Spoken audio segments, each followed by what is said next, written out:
வாசுகி. நான் அனைத்திந்திய ஜனநாயக மாதர் சங்கம்ங்கிற அமைப்புல இருந்து வந்திருக்கேன்.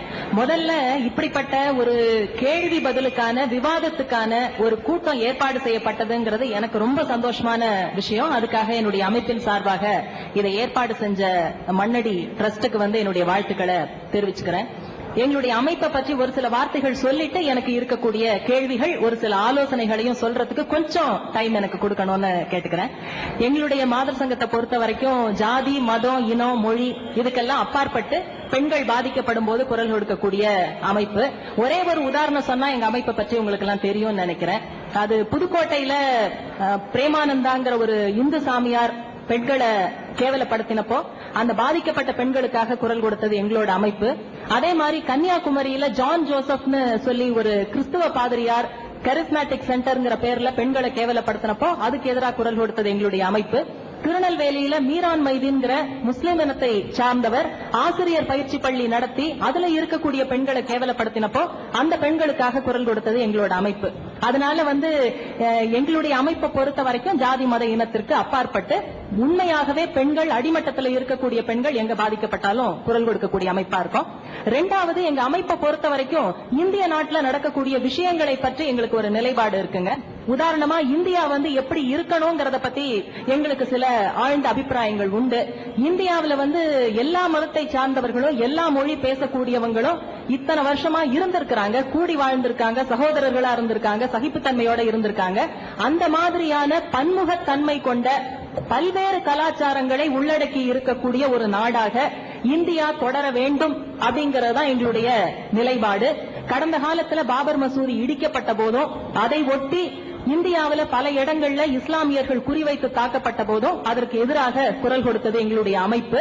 இப்ப சமீப காலமாக கிறிஸ்துவ மக்கள் மீது இன்றைக்கு இருக்கக்கூடிய அரசாங்கமும் அதனுடைய அந்த RSS வகைராக்களும் தாக்குதல் நடத்தும் போது அதையும் எதிர்த்து குரல் கொடுக்கக்கூடிய அமைப்பு எங்களோட அமைப்பு. இஸ்லாமிய பெண்கள் மத்தியில கல்வியும் வேலை வாய்ப்பும் ரொம்ப குறைவாக இருக்கக்கூடிய நிலைமை. இஸ்லாமிய ஆண்களுக்கே அதுதான் நிலைமைன்னு சொன்னா பெண்களுடைய நிலைமையை பத்தி நம்ம சொல்லவே வேண்டாம். அதனால பெண்கள் மத்தியில கல்வியையும் வேலை வாய்ப்பையும் உயர்த்த இது போன்ற ட்ரஸ்டுகள் என்ன நடவடிக்கை எடுத்திருக்காங்க அல்லது எடுப்பதற்கு இருக்கிறார்கள் அப்படிங்கறது அடிப்படையா எனக்கு தெரியணும். முஸ்லீம் பெண்கள் அடுத்த சமயத்தை விட படிப்புல ரொம்ப கம்மியா இருக்காங்க.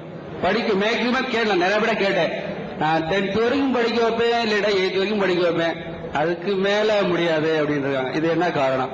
இப்ப நீங்க கேட்டீங்க, நம்ம கவர்னர் எடுத்துக்கோங்க, முஸ்லீம் தான். எஸ்பெஷலி ஒரு 100ல ஒரு 5% நல்லா படிக்கிறாங்க. படிப்பை பொறுத்த ஹையா போகும்போது 5%. ரொம்ப படிப்புல கம்மி. என்ன காரணங்க? முஸ்லீம்ல பெண்கள் அடிமை, ரொம்ப அடிமையா இருக்கும், அதனால படிக்க வைக்க முடியாது. இதுக்கு என்ன காரணம்? சகோதரி வாசுகி அவர்களும் சொன்னாங்க. இங்க ஒரு சகோதரரும் கூட சுட்டி காட்டினாரு, பெண்கள் முஸ்லிம் பெண்கள் அதிகமாக பள்ளி கற்கிறது இல்லைன்னு சொல்லி. அதாவது பெண்கள் எவ்வளவு கற்கிறது இல்லையோ அதே அளவுக்கு தான் ஆண்களும் கற்பதில்லை. நீங்க நல்லா விளங்கிக்கணும். முஸ்லிம்களை பொறுத்த வரைக்கும் ஆண்களும் அதிகமாக படிப்பதில்லை. அப்ப வந்திருக்கக்கூடிய முஸ்லிம் சகோதரர்கள் பட்டதாரிகள் மாத்திரம் கை தூக்குங்க பார்ப்போம். வெளியே எண்ணி பாருங்க. நீ கேட்டீங்களா சொல்றேன். அதாவது நான் 5% சொன்னார்ல, ஆம்பளை 3% தான். பாருங்க, ஒரு 8-10 இருக்குன்னு நினைக்கிறேன். வெளியே இருக்கிற கூட முஸ்லீம் தான். இவ்வளவு பெரிய கூட்டத்தில் 8 பேர் பட்டதாரி. விளைங்கிறது சொல்றேன். அவ்வளவு பரிதாபம். ஏன்னு கேட்டா, வெள்ளையர்கள் காலத்துல எல்லாம் சிறுபான்மை சமுதாயம் என்ற அடிப்படையில் தனியாக இடஒதுக்கீடு வழங்கப்பட்டுச்சு, சிறுபான்மைக்கு சொல்லி. ஏன்னா பெரும்பான்மையா உள்ளவங்க அவங்களுக்கு தகுதியாக தான் சிந்திப்பாங்க. அதனால சிறுபான்மையின் பாதிக்கப்படக்கூடாதுக்கா வழங்கினாங்க. நாடு சுதந்திரம் அடைஞ்ச பிறகு அதை எடுத்துட்டாங்க. சிறுபான்மை என்ற அடிப்படையில் உள்ள இடஒதுக்கீட்டை சுத்தமாக நீக்கிட்டாங்க. இன்னும் சொல்ல போனா முஸ்லீம்கள் கல்வியில பின்தங்கி இருக்கிறதுக்கு இன்னொரு காரணம் என்னன்னு கேட்டா, நாடு இது ஆணு பெண் 2 பேருக்கும் பொதுவா உள்ளது. பெண்ணுக்கு பெண்ணுக்கு சொன்னா நான் ஒதுக்க மாட்டேன். அது அளவுக்கு நான் சொல்லுவேன். ஏன்னா பெண்கள் பேசும்போது பெண்கள் பத்தி உங்களுக்கு தெரியுது. நீங்க பெண்கள்கிட்ட கையை தூக்கினா கூட ஒரு 1000 பெண்ணை 1000 ஆணை வச்சு கையை தூக்க சொன்னீங்கன்னா பெண்கள் அதிகமா கை தூக்குவாங்க, ஆண்கள் அதை விட கம்மியா தூக்குவாங்க. அதுக்கு காரணம் இருக்கு. நான் சொல்றேன் விவரத்தை. முதலாவதாக, வெள்ளையர்களை எதிர்த்து போராடக்கூடிய அந்த காலகட்டத்தில் வெள்ளையர்களுடைய மொழி ஆங்கில மொழி. உயர் கல்வி எல்லாம் ஆங்கிலத்தில் தான் இருந்துச்சு. எங்க முன்னோர்கள் என்ன பண்ணாங்கன்னு கேட்டா, வெள்ளைக்காரனை விரட்டணுங்கிறதுக்காக வேண்டி ஆங்கிலம் படிக்கிறது ஹராம்னு சொன்னாங்க. இஸ்லாத்துல ஹராம்னா கூடாது, அது பாவம்னு சொன்னாங்க. ஆனா இஸ்லாத்துல ஆங்கிலம் படிக்கிறது பாவம் இல்ல. வெள்ளைக்காரனை விரட்டுறதுக்காக வேண்டி இப்படி சொன்னாங்க. அவன் மொழி மேல வெறுப்பு வந்துச்சுன்னு சொன்னா அவனுடைய பேண்ட் போடுறது ஹராமுண்டாங்க, கிராப் வெட்டுறது ஹராமுண்டாங்க. வெள்ளையர்களுடைய நட, உடை, பாவனை, உணவு பழக்கத்தை வரைக்கும் எங்க சமுதாயத்தில் உள்ள மார்க்க அறிஞர்கள் அது கூடாது, பாவம்னு சொல்லிவிட்டாங்க. அதனால 50 வருஷத்துக்கு முன்னாடி இடஒதுக்கீடு இருந்துச்சு பாருங்க, அப்போ நாங்க படிக்கல. வாய்ப்பு திறந்து விட்டாங்க வெள்ளக்காரன் சிறுபான்மைக்கு. எங்க ஆளுங்க படிக்காத ஒரே காமிக்க விட்டாங்க. இந்த அலிகர்ல யூனிவர்சிட்டி அந்த நேரத்தில் ஆரம்பிச்சாரு, அவரை காஃபிர்னு விட்டாங்க. இதையெல்லாம் மீறி அலிகர் யூனிவர்சிட்டி ஆரம்பிச்சாரு, அவர் என்ன பண்ணிவிட்டாங்க, சார் சையத் அகமது கான் அவரை பிடிச்சி காஃபிர் இஸ்லாத்துக்கு வெளியேற்றான்னு. அப்படி நாங்க பாதிக்கப்பட்டோம். சுதந்திரத்துக்கு பிறகு நாட்டுக்காக வேண்டி படிப்பை தியாகம் செஞ்ச ஒரு சமுதாயம் இது. ஒரு ரிசர்வேஷனை கொடுத்து கொஞ்சம் படிங்கப்பான் இருக்கலாம், ரிசர்வேஷன் எடுத்துட்டாங்க. இப்ப படிக்காத ஒரு இந்த சமுதாயத்தில் நாங்க படிச்சு உயர்கல்வி கிடைக்க மாட்டேங்குது, எங்களுக்கு சீட்டு இல்ல. முஸ்லீம்கள் நடத்தக்கூடிய காலேஜ்கள்ல கூட 25% முஸ்லீம் இல்ல. நல்லா ஞாபகத்தில் வச்சுக்கிறீங்க, சென்சஸ் எடுத்து பாருங்க. முஸ்லீம்கள் நடத்துகிற காலேஜில் கூட எங்க காலேஜ் நடத்துற விற்கிறான் சீட்டுகளை காசுக்காக வேண்டி. முஸ்லீம்கள் நடத்துற காலேஜில் முஸ்லீம் அல்லாத சமுதாயத்தில் அதிகமா படிக்கிறாங்க. நான் பொறாமைக்கு சொல்லல, அந்த அளவுக்கு இந்த சமுதாயம் கல்வியில ஆண்களை கூட பின்தங்கி தான் இருக்கிறாங்க. இரண்டாவது என்னன்னா, அப்படியே நாங்கள் முக்கி முனகி ஒரு மாதிரியா படிச்சு வந்தாலும் கண்டிப்பா வேலை கிடைக்காது. படிச்சு விட்டு அந்த சவுதி அரேபியாவுக்கு தான் போகணும், இல்லன்னா மலேசியா சிங்கப்பூருக்கு தான் போகணும். அதுக்கு படிக்காம போயிட்டு போறோமே. இந்த ஒரு மனநிலையில டோட்டல் சமுதாயம் வந்திருக்கு, பெண்கள் மாத்திரம் அல்ல, ஆண்கள் பெண்கள் எல்லாருமே வந்திருக்கு. நாங்க அதையும் மீறி படிக்க சொல்லி தூண்டிக்கிட்டு இருக்கோம். நான் நியாயப்படுத்தல, அதை நான் நியாயப்படுத்தவில்லை. படிப்பதற்குரிய எல்லா ஏற்பாடுகளையும் பண்ணணும்னு சொல்லி நாங்களே கல்வி உதவி திட்டம் வைத்து, இப்ப நாங்க சமீபத்தில் ஆரம்பித்த எங்களுடைய உணவு பத்திரிகையின் மூலமாக கூட நாட்டிலேயே நல்ல மார்க் எடுத்த 2 பேருடைய படிப்புக்காக வேண்டி முழு செலவையும் ஏற்று நாங்க செலவு பண்ணிட்டு இருக்கிறோம். இன்னும் அதை விரிவுபடுத்துவதற்கான திட்டத்தில் நாங்க இறங்கி இருக்கிறோம். நிலைமையே சொல்றேன், இது படிக்கிறவருடைய விஷயம், அது முடிஞ்சிருச்சு. அது போக ஒன்னே ஒன்னு இருக்குங்க, இஸ்லாம் இந்த கோ எஜுகேஷன் இருக்கு பாருங்க, அதை ஒத்துக்கிறவே செய்யல. அது நீங்க எத்தனை நியாயங்கள் சொன்னாலும் சரி, ஆண்களும் பெண்களும் சேர்ந்து பயிலக்கூடிய இடங்களில் எல்லாம் கண்டிப்பாக பெண்கள் போதைப் பொருளாக மாத்திரம்தான் பார்க்கப்படுவார்கள். நீங்கள் அப்படி இருக்கிறீர்களோ இல்லையோ, அதனாலதான் ஒரு ஆசிரியனை எழுத்தறிவித்தவன் இறைவன் ஆவான்லாம் சொல்லக்கூடிய ஒரு நாடு இது. இஸ்லாம் அதை ஒத்துக்கிறார் இறைவன்கிறத. அப்படி சொல்லக்கூடிய ஒரு பண்பாடு தமிழ் பண்பாடுங்க. எழுத்து அறிவிக்கிறவன் இருக்கிறான, அவன் இறைவனுக்கு சமமானவன். அந்த இறைவன் என்ன செய்யறான், மாணவியை கற்பழிக்கிறாங்க. அதுக்கு என்ன காரணம் தெரியுமா? ஆண்களை பற்றி பொம்பளைங்களுக்கு நான் சொல்லக்கூடிய அறிவுரை இதுதான். ஆண்கள் எப்போதும் ஆண்கள் தான், ஞாபகம் வச்சுக்கங்க. உங்களை பெத்த அப்பன் அண்ணனை தவிர ஆம்பளைங்கிறவன் ஆசிரியரா இருந்தாலும் அவன் உங்களை பொம்பளையா பாப்பானே தவிர வேற ஒன்றா பார்க்க மாட்டான். இது எந்த ஆன்மீக குருவா இருந்தாலும் சரி, பிரேமானந்தா சுட்டி காட்டினாங்க. அவங்களாம் யாருங்கிறீங்க? அவங்களாம் யாரு ஆன்மீக வழிகாட்டுறது போனவங்க தானே. கல்வி கற்றுக்கூடிய முஸ்லீம்ல ஒருத்தர் மீரான் மீதிந்தாங்க.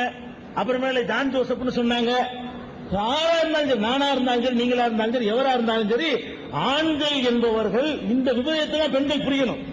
அதாவது அழகா ஏமாற்றி அவ்வளவு அழகா மொழிகி பெண்கள் அம்போண்டு விட்டுட்டு ஓடி போயிருவாங்க. இந்த கெட்ட குணம் கெட்ட இயல்பு ஆம்பளை இருக்கிறத யாரும் மறுக்க முடியாது. அது பெண்களுக்கு புரியுமோ புரியலையோ, பாம்பின்கால் பாம்பறிங்கிற மாதிரி அந்த பாம்புல ஒரு பாம்பாக நான் உங்களுக்கு சொல்றேன். பாம்புடைய கால் பாம்புக்கு தான் தெரியும், பொம்பளைகளுக்கு தெரியாது. எல்லா ஆம்பளையும் அப்படித்தாங்க. ஒரு 1000 லட்சத்துல ஒருத்தன் வேண்டாம் விதிவிலக்கா இருப்பானோ என்னமோ தெரியல. அதான் விஷயம். அதனால இந்த கலந்து படிச்சீங்கன்னு வைங்க, அதுல பாதிப்பு ஏதாவது ஏற்பட்டுச்சுன்னா இவனுக்கு ஒன்னும் பாதிப்பு இல்ல, உடற்கூறு ரீதியா இவனுக்கு பாதிப்பு இல்ல. கூட்டி கொண்டு போய் கொடைக்கானல் ஆட்சியில் விட்டு ஒடுக்கிடுவான். பாக்குறோம், 13 வயசுல தாயாகிட்டு போயிருவான், 15 வயசுல தாயாகிட்டு போயிருவான். மேலை நாடுகள் அப்படி பிறந்த குழந்தைகள் ஹிப்பிகளாக அலைந்து தாய் யாரு தந்தை யாருன்னு தெரியாம, வளர்க்கு அன்பு இல்லாம பாசம் இல்லாம ஹரே ராமா ஹரே கிருஷ்ணான்னு சொல்லி ஒரே போதையில மயங்கி கிடக்கூடிய ஒரு ஜெனரேஷனே உருவாகி போச்சு. நம்ம பார்த்துக்கிட்டு இருக்கிறோம். பெத்த பிள்ளைங்க அதாவது இந்த மாதிரி தகப்பன் பேர் தெரியாமல் உருவாகக்கூடிய குழந்தைகள் ஒரு ஜெனரேஷன் அழிஞ்சு நாசமாயிரும். அதனால நம்ம என்ன செய்யறோம்னா, ஓநாய்களுக்கு மத்தியில பழகிற ஆடு சமம்னு நினைக்க கூடாது. ரொம்ப டேஞ்சரான ஆளுக்கு நினைச்சு பழகுங்க. எப்பவும் சொல்றேன், அழகா தோழி மாதிரி பழகுவான், ஆசிரியர் மாதிரி பழகுவான், நண்பன் மாதிரி பழகுவான், மதகுரு மாதிரி பழகுவான், மருத்துவனா பழகுவான், வக்கீலே வந்துச்சு விவகாரம். எந்த துறைங்க? ஆனா அந்த கில்லுன்னு ஒரு அதிகாரி, அந்த பொம்பளை பேர் என்ன, அந்த அம்மா பேர் என்ன, பஜாஜ் பொம்பளை, ஒரு IPS அதிகாரி டிஜிபி முன்னாள் டிஜிபி, இந்த அம்மாவும் படிச்ச ஒரு அதிகாரி, இவனுக்கு பொம்பளையா தான் தெரியுது. இத பாருங்க, ஒரு ஐபிஎஸ் சட்டம் ஒழுங்க, ஒரு மாநிலத்தினுடைய சட்டம் ஒழுங்க காக்கக்கூடிய அதிகாரியுடைய கில்லுடைய பார்வையில, பஞ்சாபுடைய டிஜிபி அவர் பார்வையில அந்த அம்மா வந்து ஒரு தனக்கு கீழே இருக்கிற அதிகாரி அவருக்கு தெரியல, பொம்பளையா மட்டும்தான் தெரியும். இவன் உங்களுக்கு தெரியுது, மேலதிகாரிக்கு கீழே உள்ளவர்கள் எல்லாம் பெண்களா மாத்திரம் தெரிவாங்களே தவிர அந்த பணி செய்யக்கூடிய தெரிய மாட்டாங்க. தனித்து மாத்திரம் இருந்தால் டேஞ்சர் உங்களுக்கு தான். இதுதான் நாங்க சொல்ல முடியும். இது இஸ்லாம் வந்து கலந்து, ஏன் தனியா படிச்சா படிப்பு வராது நான் கேட்கிறேன். தனியாக பெண்கள் ஆண்களும் படிக்கும் பொழுது ரெண்டு பேருமே ஒழுங்கா படிப்பாங்களா இல்லையா?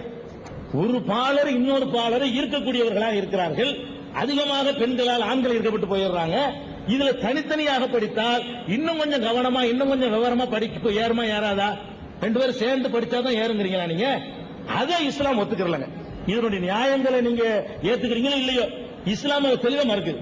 கலந்து ஒரு ஆணும் ஒரு பெண்ணும் தனித்திருந்தால் மூன்றாவதாக அங்கே ஷைத்தான் இருப்பான். இஸ்லாம் தெளிவா சொல்லுது. இது வந்து நீங்க என்னதான் நீங்க சொன்னாலும் பேப்பர் பதில் சொல்லிட்டு இருக்கு. பேப்பர் படிச்சீங்கன்னா தினசரி இந்த மாதிரி ஆசிரியர், மாணவி, போலீஸ் நிலையத்துல எல்லாம் நடக்குது. என்ன அர்த்தம்? ஒரு குற்றம் பாதிக்கப்பட்டுச்சுன்னு அவங்க தான் எத்தனையோ மாதர் சங்கத்தில் எவ்வளவு வழக்குகள்லாம் எடுத்து நடத்திருக்கிறாங்க. பத்மனில இருந்து, வாச்சாத்தில இருந்து எவ்வளவு விவகாரங்கள் எல்லாம் இதை காட்டுது. இவன் மோசமானவன் காட்டுது. அது முடிஞ்சிருச்சு.